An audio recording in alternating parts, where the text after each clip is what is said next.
Hey everyone, Karen Dulmage with Main Street Home Loans. So, as rates are rising, there's been a lot of chatter in the market about assumable mortgages. Can I assume a mortgage? Can I assume that interest rate that was locked in back in early 2021 at record lows?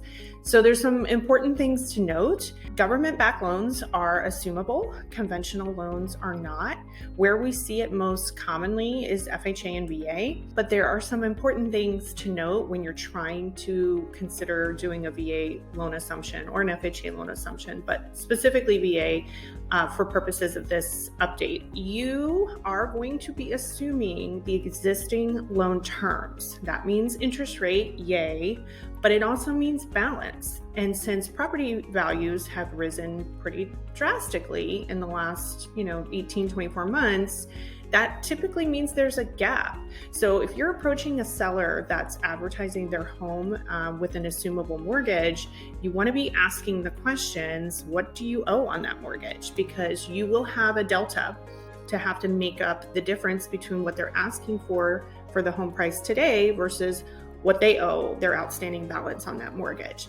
Typically that's done in the form of cash. You may have the option to do some sort of secondary financing, but traditionally you're looking at making up that gap in cash. Another important factor that a lot of folks don't realize is you are assuming that existing mortgage through that existing loan servicer. So you are going through that process not with your own trusted loan officer, typically, unless we hold the mortgage. You are going through that loan servicer. So you'll have to go through pretty much a standard pre-approval process for the existing terms of that loan. Additionally, if it's a VA loan, this is a big one.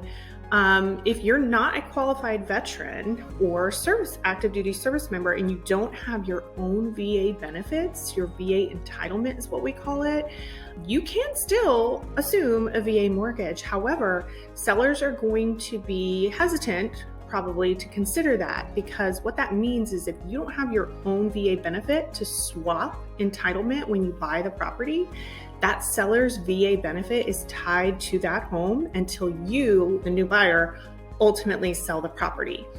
That can play a factor when that seller now goes to use their VA benefit again. It can hinder them, or it will certainly affect how much they can borrow on their next VA loan. So oftentimes it's not going to be real popular unless you yourself have your own VA benefits, but it's not a requirement. It's just you're going to see sellers be a little bit more hesitant to consider that if they have to keep their entitlement tied to that property. Any other questions you guys have about any of this stuff, give us a call. That's what we're here for. We'd love to chat. Thanks.